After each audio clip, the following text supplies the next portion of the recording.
Welcome to Voices of Adoptions, where we share the unique perspective, actionable advice, and meaningful stories of birth parents, adoptees, adopted families, and other members of the adoption community. I'm Donna Pope, your host, and I'm so glad that you're here. Hello and welcome to the Voices of Adoption show. Today we're joined by Anthony Akerman, who is a South African playwright, author, and adoptee whose memoir, The Lucky Bastard, chronicles his journey to uncover his origins and identity. Born in a Salvation Army unmarried mother's home, Anthony was adopted when he was a few months old. When he was 10 years old, he discovered he'd been adopted, which was a seismic event that turned his world upside down. For decades, he didn't know where he came from or who he was, living at a time when adoption records were sealed. It wasn't until he was 38 years old that he gained access to identifying information. And at 40, he met his birth mother for the first time, which is a very joyful and transformative moment in his adoption journey. Beyond his personal adoption journey, Anthony is an accomplished theater professional whose award-winning stage plays include Somewhere on the Border, Dark Outsider, and Old Boys.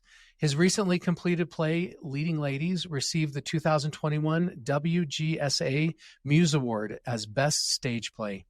Anthony's story offers insights into how adoption has impacted his life, particularly through abandonment issues and patterns in romantic relationships that continued until he reached closure.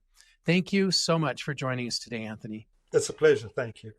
We're happy to have you. Can we just start out by you just telling us your story?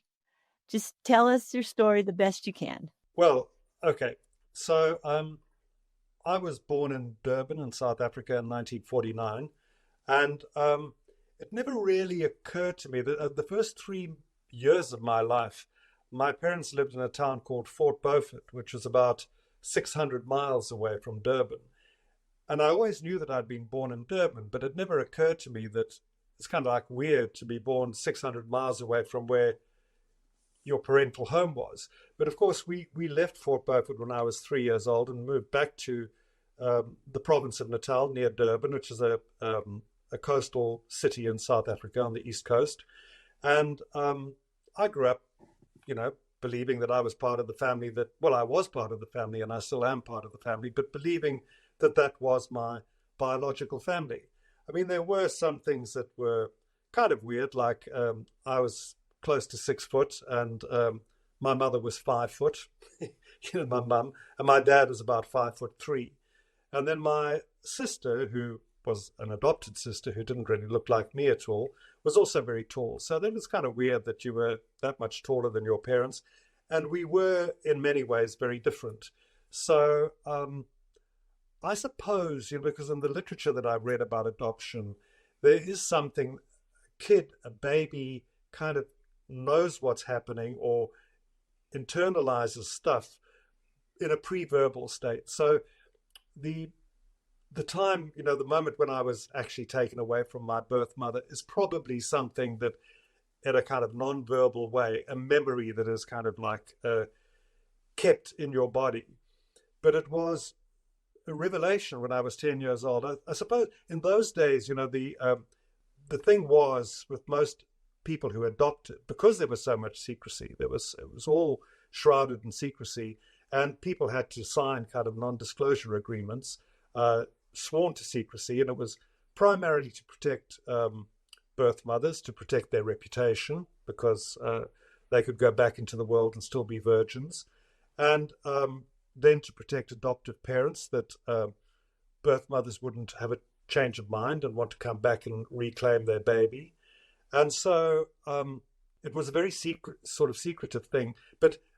And parents didn't in those days, as they did later, tell children from the very beginnings, before you could really understand, you are adopted, we love you and we wanted you and you are our child, but, another woman had you in her tummy, that kind of story. So parents would actually have to wait for the right moment. The problem is, when is the right moment? Mm-hmm. And the longer you delay something, the more difficult it becomes to find the right moment. And I suppose the bigger the shock is for children. I've been to adoptee support meetings where I've heard some people's stories that somebody said their father had died and they were going through his stuff in the attic and they found their adoption papers and they had never been told that they were adopted, which I think is a terrible, terrible betrayal. And people who've had that experience have really suffered a lot. I was told when I was 10 years old, and it was quite, as you read there, Nathan, it was a sort of seismic event in my life because suddenly your whole world has turned upside down. You know, everything that you thought was true about yourself, about your mum and your dad and your grandparents and your cousins and your uncles and your aunts is not true. They're not biologically related to you. And I think when I first found that out, it was a big shock. But I felt less because of it. I felt less authentic. I wasn't really an Akerman. I wasn't like the others. I wasn't a true, child of that family. I don't think at that age I was particularly preoccupied with who my biological parents might have been. I think it was mainly that I was so shocked I wanted my parents to keep it a secret as well. They were quite happy with that because, they were of that generation. I didn't want people to know because I felt they'd think less of me. And I'm not really very good at keeping secrets. After a while, I got bored of this, and then I would start telling people, my friends at school, and nobody seemed to think that was particularly great news or particularly interesting. But I did start wondering about it. And then I was at a school where we did quite a precocious school, really. When I was about 11 years old, we were doing Shakespeare, and we did King Lear. And in King Lear, this nobleman called Gloucester has two sons, Edgar and Edmund. And Edgar's his son through his marriage, and he has the son Edmund, who is a bastard. And the word bastard cropped up. And of course, when you're an 11-year-old in a school and you see that word, you think it's a swear word, and it shouldn't be there. You're not allowed to swear. And the teacher explained, no, this is what it means. And of course, it's not a swear word in Shakespeare, that elsewhere it is.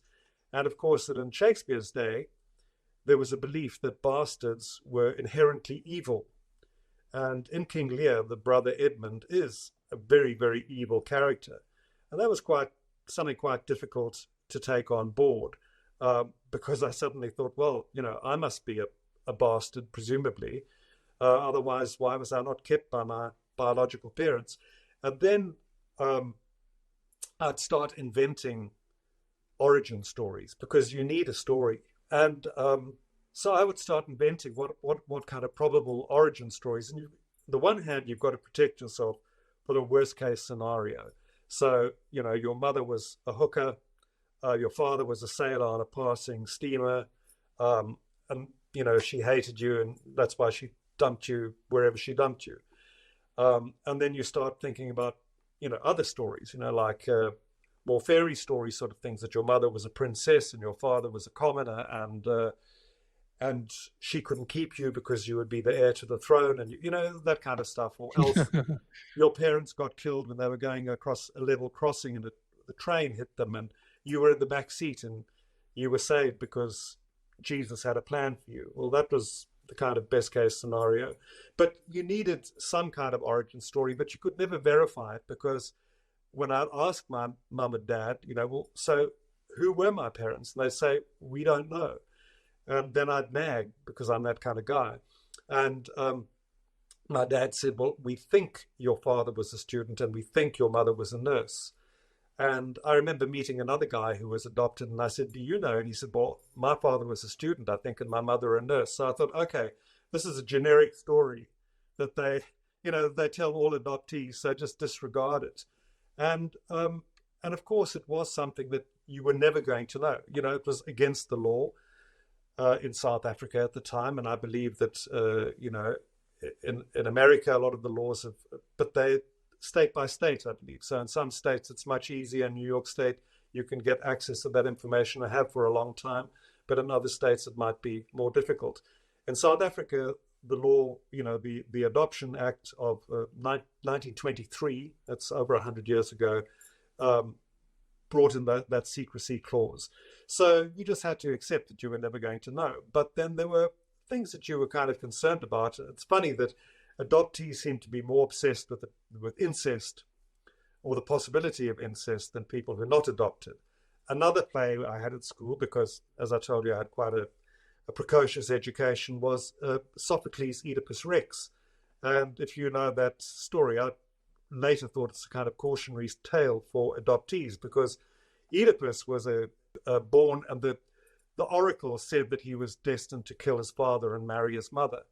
So his parents put him out on the side of a hill and left him there to die. And he was rescued by a shepherd who took him to another family.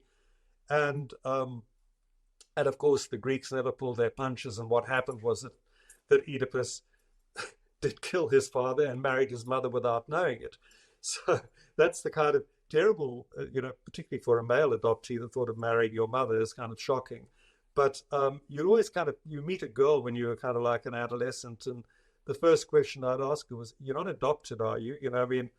Because it could always be possible that you might become involved fall in love with your sister or a cousin or something like that, because you didn't know.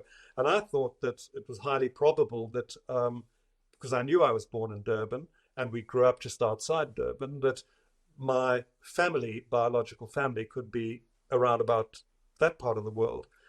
And then, when you realize that there's just no way that you're going to get access to this information, kind of like live with it, get on with it, I was never going to. So, I had problems with my mum and dad. They were great, in terms of their very best for me, and I loved them dearly. But we were very different, and we were also, we were just very different in every conceivable way. I came from a family of doctors and engineers.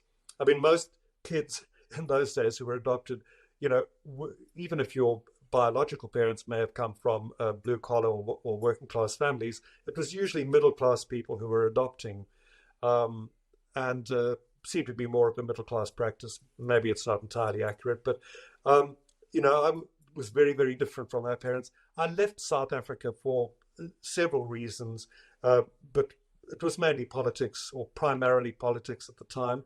The apartheid government, the race laws, etc., terrible censorship, the military.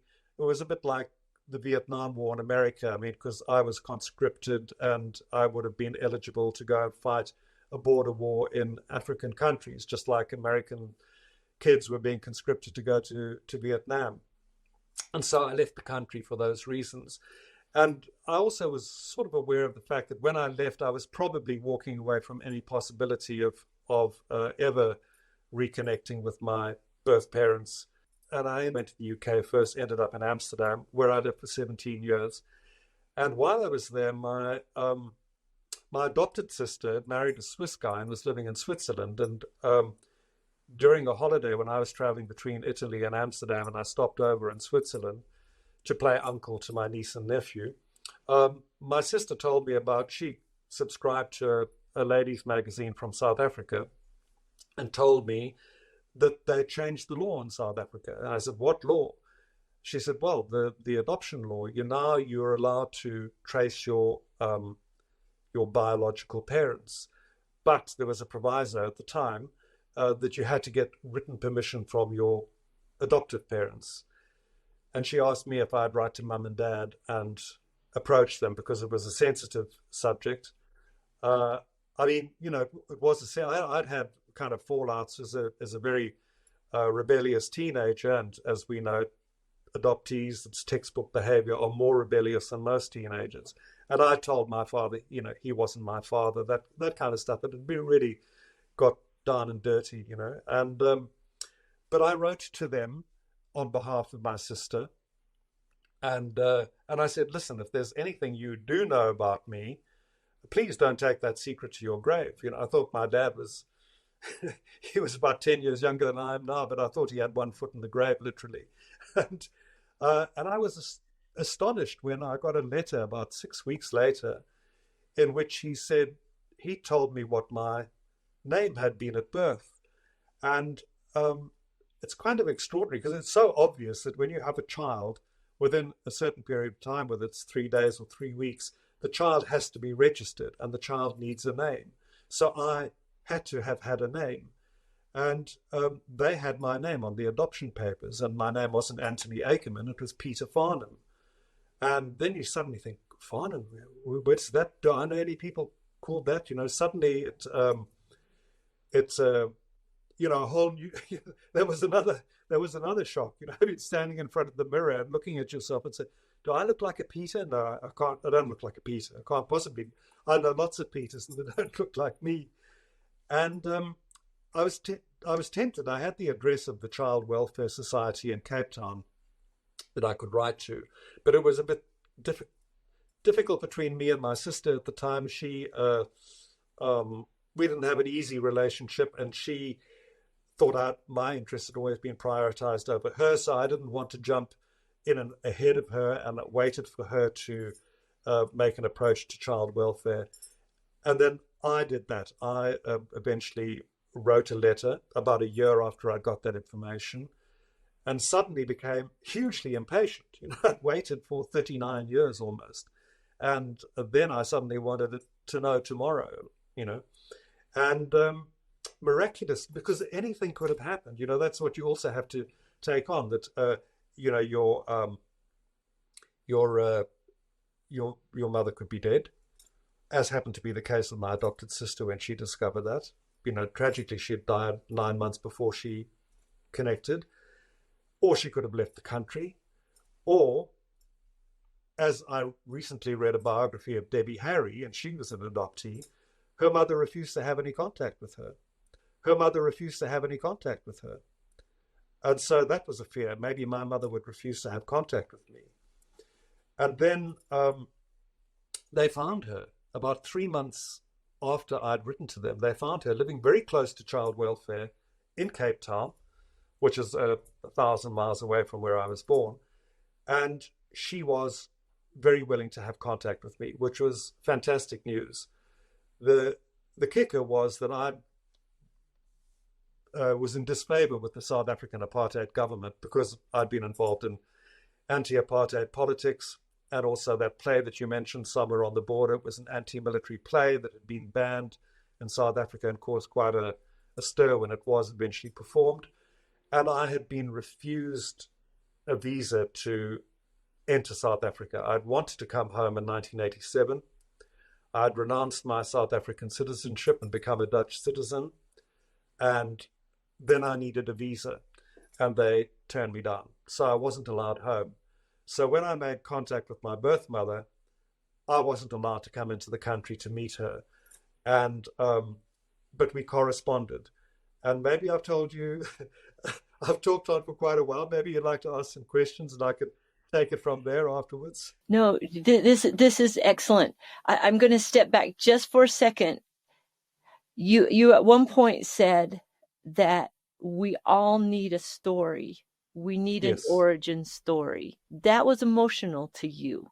Can you expand on that just a little bit more? And then we want to continue on with your story. I think, and it puzzles me because I do know that there are adoptees who say to me, they're not interested, they don't want to know, they're not, and they'll give various reasons for that. They might say it would hurt my adoptive parents, or I'm just not interested.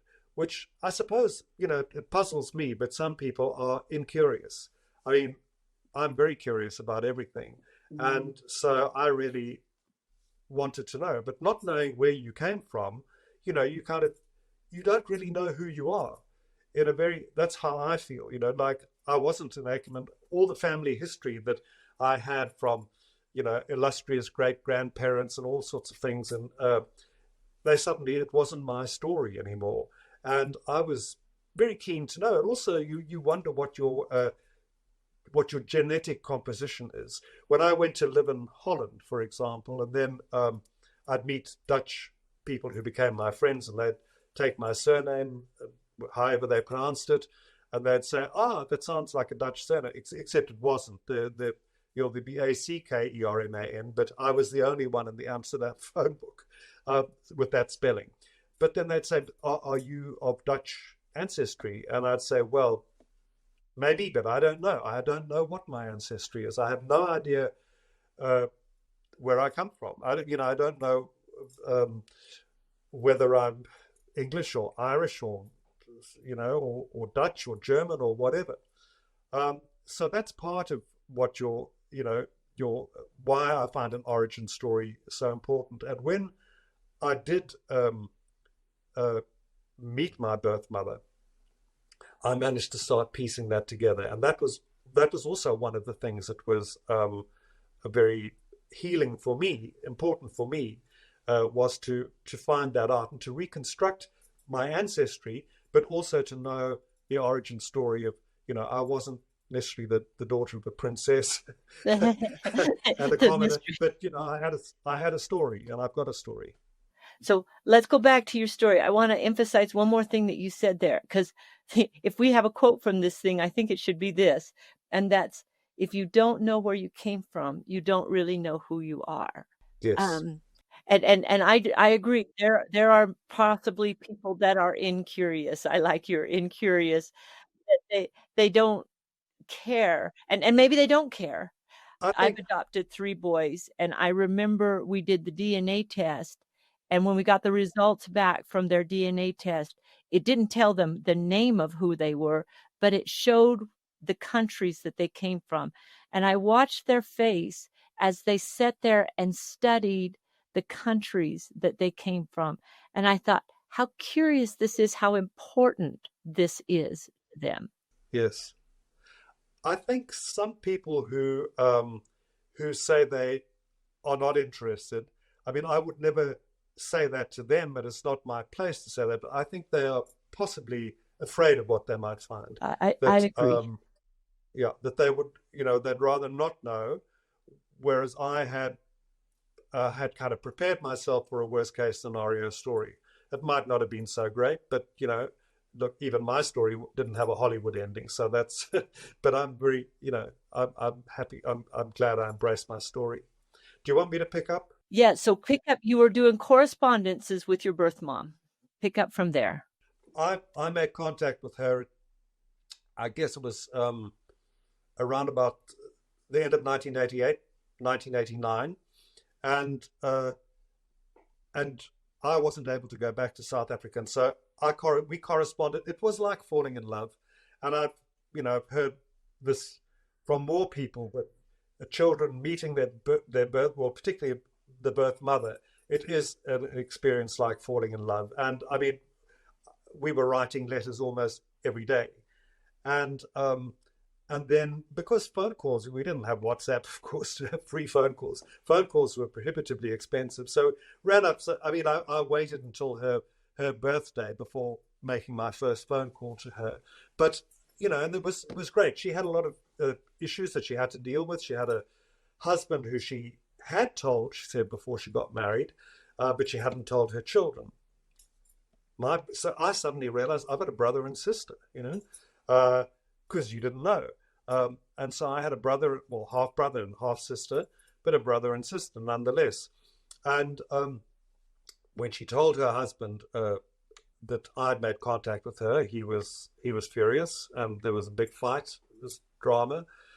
And then she did tell the kids, and my sister, who's 18 years younger than me, was very supportive. And she actually, funnily enough, became an American citizen and lived in the States for 12 years. She's now back in South Africa and lives around the corner from me, and we're very close. And my brother lives in London, and I don't have much to do with him, but he's okay. I just had to interrupt. Why was your brother so angry? Yeah, great question. I think he was angry because he was the last person told, and my mother handled that very badly. She told him, she had as I got to know her, she had notoriously bad timing, and she would always she said to him, do you feel like speaking to your brother today and wishing him a happy 40th birthday? And I mean, that's how she told him that he had a brother. And then he found out that his father had freaked out, so he kind of sided with his dad at the time. So that was what it was like, he's that kind of guy. But it was okay. It's okay. He's just not a very communicative chap. He's he's very withdrawn. But he lives in the UK now, and he seems to be happy there. And anyway, during that period of time, my mother and I corresponded so much. She told me, I had a whole box full of letters, and so did she. When I came to write my memoir 30 years later, I mean, it was a fantastic resource that I had to draw on, because I wasn't just drawing on my memory of certain things. I had the exact words that were written. So it was a gift to me as a writer.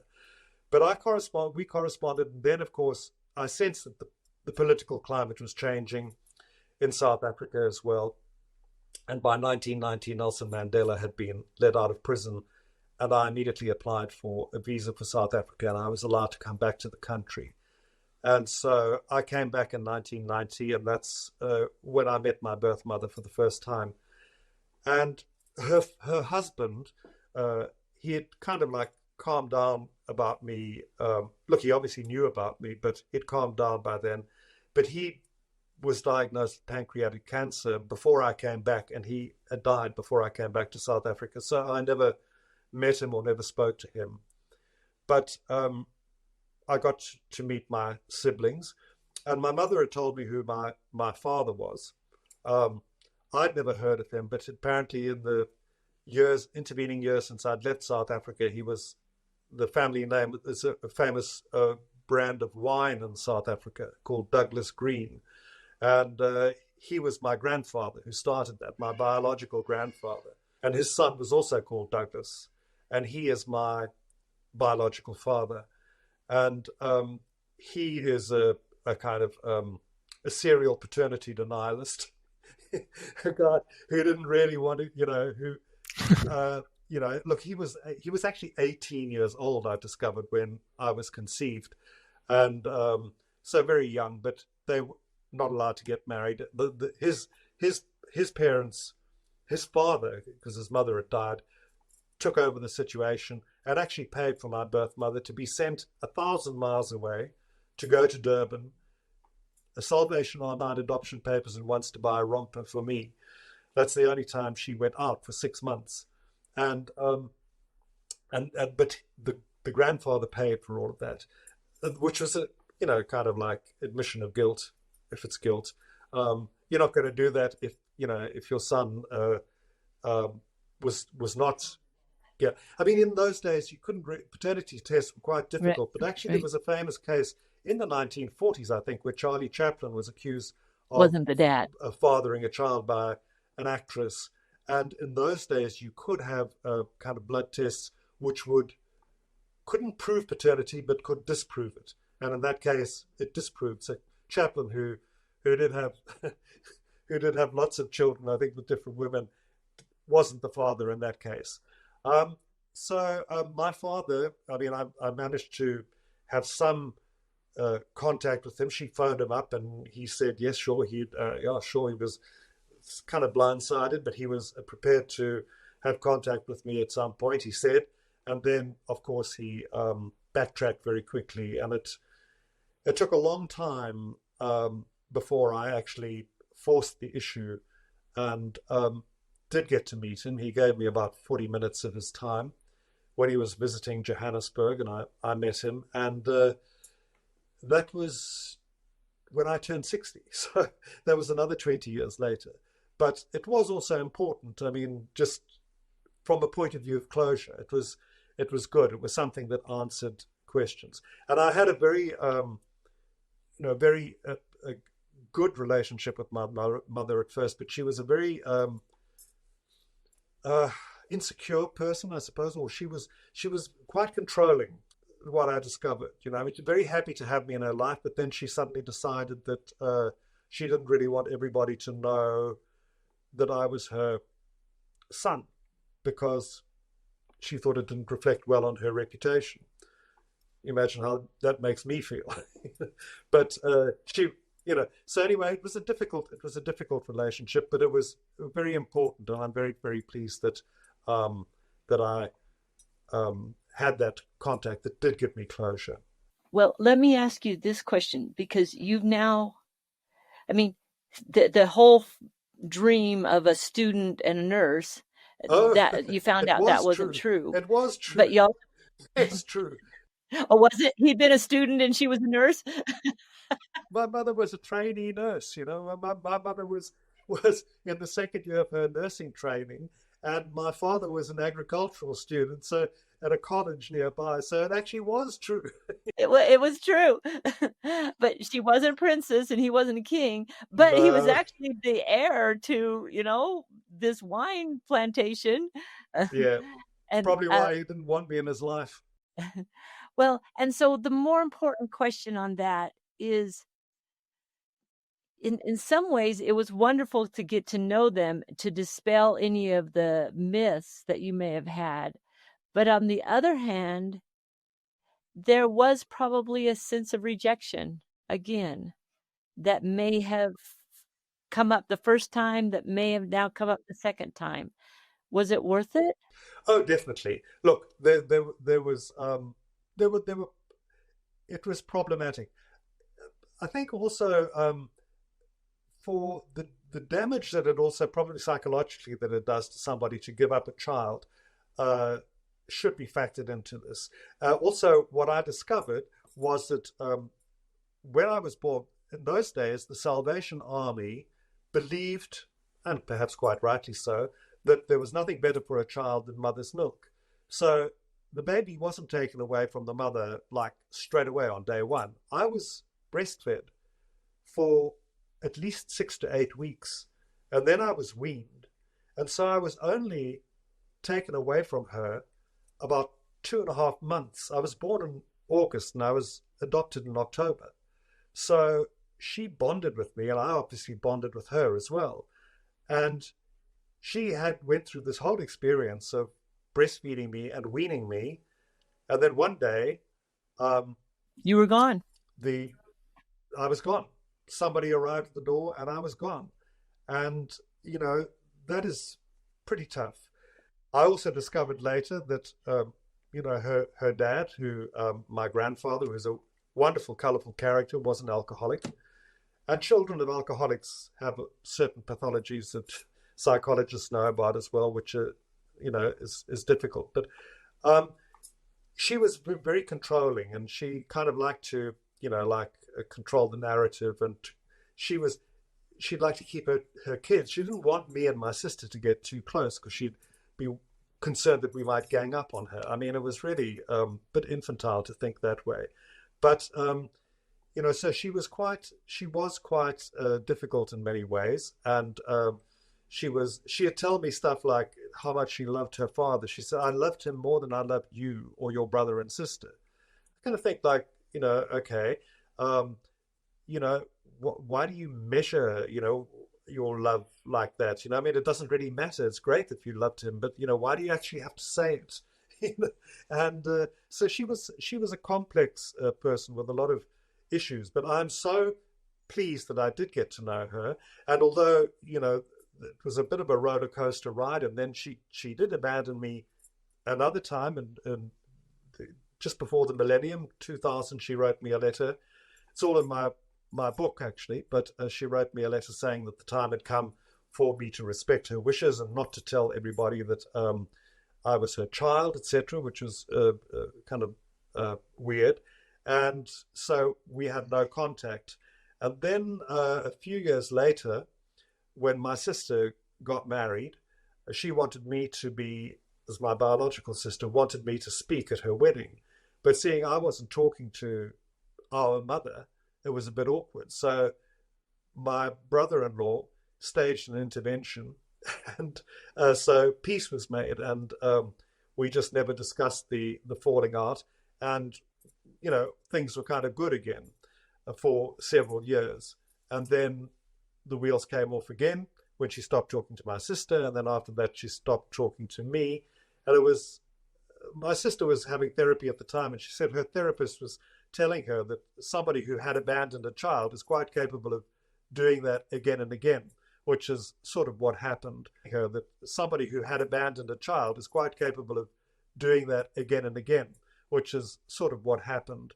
But so I didn't see her in the last few years of her life. But after she died, my sister and I went and buried her. We took her ashes to our grandparents' grave, and as well. And that's it was a complicated story. As I say, a cousin of mine, not biological cousin, who read my book, said to me, and so the whole story is told in the book, said, it doesn't have a happy ending, but it has many happy outcomes. I like that. Yeah. That's important. You're not going to get, for any adoptee going into that territory, be prepared. You're not going to get a Hollywood happy ending, but, there could be many, many very happy outcomes. And that's great. I mean, I am so pleased that I met my biological parents, that I found out the whole family history, that I've traced it. I can trace my ancestry back to France in the 1600s, and Germany and all over the place. So it gives you, I've got that real kind of biological family tree and everything like that. And my Irish ancestry, Irish grandfather, the one who drank too much, which is I have to be careful with how much I drink. But anyway, so there's the story. Thank you for listening to Voices of Adoption. I'm Donna Pope.